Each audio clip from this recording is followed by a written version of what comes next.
ඉති මේ වෙද්දි ෆෝන් එක ගේම් ගහල සල්ලි හොයන කට්ටිය මේ ලෝකේ ඕන තරම් ඉන්න ඒවගේ මෙන්න මේ වගේ දඩ කම්පියුටරවලුත් ඒ වැඩේම කරලා සල්ලි හොයන කට්ටිය ඕන තරම් මේ ලෝක ඉන්නවා.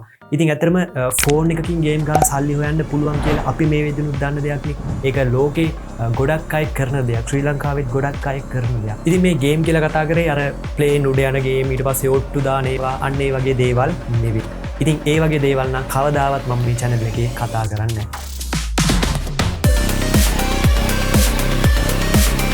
හැබැයි මම මේ කියන්න හදන්නේ කොහොමද සල්ලි හොයන්නේ කියන එක ගැන නෙවෙයි. ඉතින් ඔයා හරියට මේ දේවල් දැනගත්තොත් එහෙම ඔයාටත් පුළුවන් ඔයා ගාව තියෙන ස්මාර්ට්ෆෝන් එක පාවිච්චි කරලා ගේම් ප්ලේ කරලා ඔයාට සල්ලි හොයන්න. හැබැයි ඉතින් අද මම කතා කරන්නේ රුපියල් 50000ට අඩුවෙන් ශ්‍රී ලංකාවේ මිලදී ගන්න තියෙන අපිට අන්නේ වගේ හොඳ ගේම් ප්ලේ කරන්න පුළුවන් ස්මාර්ට්ෆෝන් 5ක් ගැන.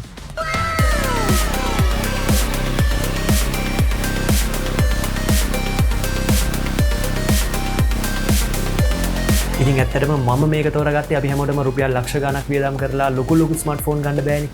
ඒ හින්දා අපිට 50000කට අඩුවෙන් මේ විදිහට ශ්‍රී ලංකාවේ මිලදී ගන්න තියෙන හොඳම ස්මාර්ට්ෆෝන් 5 ගේම් වලට හොඳම ස්මාර්ට්ෆෝන් 5ක් ගැන කතා කරන්න තමයි මේ සීදානම් වෙන්නේ. ඒ වගේම ඊළඟ වීඩියෝ එකෙන් කතා කරනවා 50000ට අඩුවෙන් ගන්න තියෙන හොඳම කැමරා සෙටප් එකක් තියෙන ෆෝන් මොනවද කියලා. ඉතින් ඒ හින්දා සයිබරේ YouTube channel එක subscribe කරලා තියාගන්න කියලා මම ඔයාලගෙන් ආදරෙන් ඉල්ලනවා. හරි ඉතින් මම කතා කරන පළවෙනි ෆෝන් එක තමයි මාත් අවුරුදු ගාණක් පාවිච්චි කරපු මගේ YouTube වැඩවලට එහෙම ගොඩක්ම පාවිච්චි කරපු iPhone SE2 එක.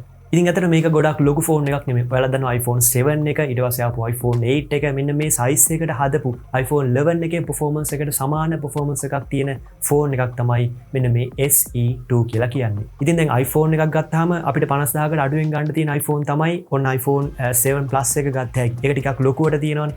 ඔයාලට හිතෙන්න පුළුවන් මේකේ display එක ලොකුයි ඒ හින්දා iPhone 7 Plus එක හොඳයි කියලා. ඊට පස්සේ iPhone 8 එකක් ගන්නත් පුළුවන්.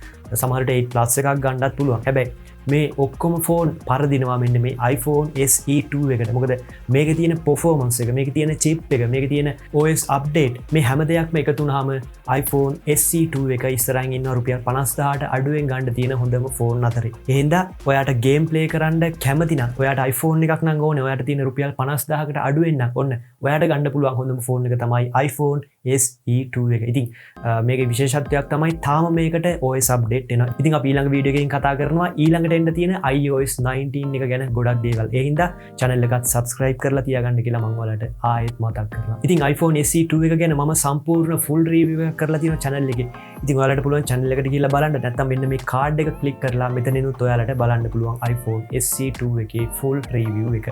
හැබැයි මේක පොඩි අඩුපාඩුවක් තියෙනවා. ඒ තමයි මේකේ battery එක. ඇත්තටම game එකක් play කරද්දී නම් battery එක ටිකක් ඉක්මනට බහිනවා. හරි ඊළඟට මම කතා කරන්නේ Sony Xperia 1 එක ගැන. එහෙම නැත්නම් ඒත් එක්කම ඊට පස්සේ ආපු තව ටිකක් වැඩිපුර මුදලක් වියදම් කරලා ගන්න පුළුවන් Sony Xperia 1 Mark II එක ගැන. ඉතින් මෙන්න මේ device දෙක ගැනම අපි මේ වීඩියෝ එකෙන් කතා කරමු. එකපාර කතා කරමු. ඉතින් ඇත්තටම මේ phones දෙකම game වලට හොඳයි. ඉතින් මේ phones දෙකටම තියෙන්නේ අඟල් 6.5ක display. ඒ කියන්නේ උස ටිකක් ලොකු display තමයි මේ phones දෙකටම තියෙන්නේ. ඒ වගේම මේ දෙකේම තියෙනවා stereo speaker system එකක්. එතකොට අපිට game එකක් එහෙම play කරද්දී ගොඩක් හොඳ experience එකක් මේ stereo speaker system එකෙන් ගන්න පුළුවන්. ඉතින් Xperia 1 එකට තියෙන්නේ Snapdragon 855 කියන chipset එක. ඒ වගේම Xperia 1 Mark II එකට තියෙන්නේ Snapdragon 865 කියන chipset එක. ඒ වගේම RAM එක Xperia 1 එකට තියෙන්නේ 6GB RAM එකක්. Xperia 1 Mark II එකට තියෙන්නේ 8GB RAM එකක්. ඒ වගේම GPU එක Xperia 1 එකට තියෙන්නේ Adreno 640 කියන GPU එක. එතකොට Xperia 1 Mark II එකට තියෙන්නේ Adreno 650 කියන GPU එක. ඉතින් බැටරි එක ගත්තත් Xperia 1 එකට උන්න තියෙනවා milliamp power 3330ක බැටරි එකක්.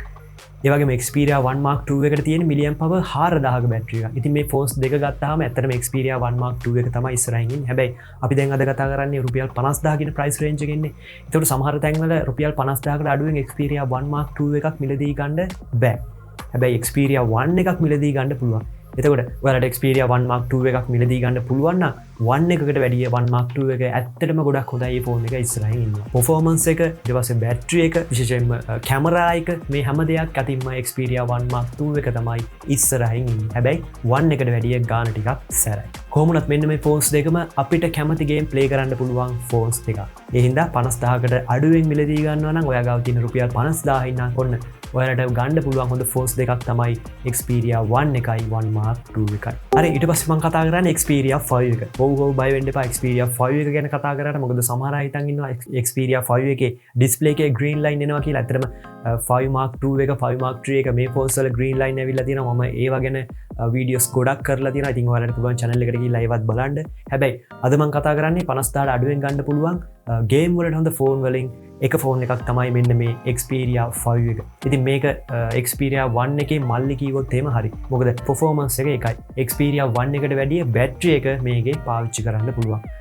එහින්දා මේ Xperia 5 එකත් ගේම් වලට හොඳ ෆෝන් එකක්. ඉතින් ලොකු ඩිස්ප්ලේ එකකට අකමැති ඩිස්ප්ලේ එක පොඩි ෆෝන් එකක් හොයන කෙනෙකුට ඔන්න තියෙනවා Xperia 5 එක. හැබැයි 5 Mark 2 එක 5 Mark 3 එක. මොකද මේවා ගැන මම කතා කරන්නේ ඒ වගේ green line ප්‍රශ්න තියෙන හින්දා. හරි ඊළඟට මම කතා කරන්නේ ඔන්න Google Pixel ලගේ Pixel 4 XL එක ගැන. ඒ කියන්නේ ටිකක් ලොකු ෆෝන් එකක් මේක. ලොකු ඩිස්ප්ලේ එකක් තියෙනවා. විශේෂයෙන්ම අඟල් 6.3ක ලොකු ඩිස්ප්ලේ එකක් තියෙන්නේ.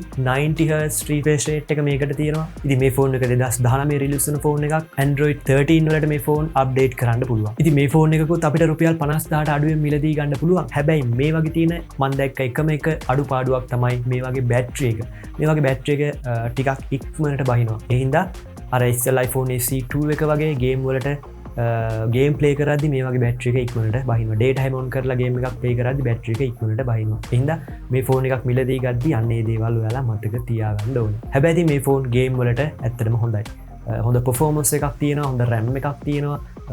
ස්මූත් විදිහට ප්ලේ කරන්න පුළුවන්. ගේම් ලැග් වෙන්නේ නැහැ, ස්ටක් වෙන්නේ නැහැ. ඉතින් මෙන්න මේ දේවල් හින්දා තමයි මම මේ ෆෝන් එක තෝරාගත්තේ. හැබැයි මේකේ බැටරි එක ගොඩාක් හොඳ නැහැ. සාමාන්‍ය මට්ටමක බැටරි එකක්. ඒ හින්දා ඔයාලට ගේම් ප්ලේ කරන්න එහෙම ලොකු ප්‍රශ්නයක් වෙන්නේ නැහැ. චාර්ජ් කරලා මේක පාවිච්චි කරන්න පුළුවන්. ඊළඟට මම කතා කරන්නේ Pixel ලගේම Google Pixel 5 එක ගැන. ඉතින් මේක නම් බැටරි එක හොඳයි. හැබැයි ගේම් ප්ලේ කරද්දී එහෙම මේ ෆෝන් එක ටිකක් විතර හීට් වෙනවා. ඒක ඉතින් සාමාන්‍ය දෙයක්. ඒක වැඩි ගණන් ගන්න එපා. ඒ වුණාට මම කියලා තියෙන එක හොඳයිනේ. මේ ෆෝන් එක ටිකක් හීට් වෙනවා. ඒ වුණාට අපිට වැඩ ටික කරගන්න පුළුවන්. ගේම් ප්ලේ කරන වැඩ ටික කරගන්න පුළුවන්. ස්ටක් වෙන්නේ අර ඉස්සෙල්ලා Pixel එක වගේම තමයි.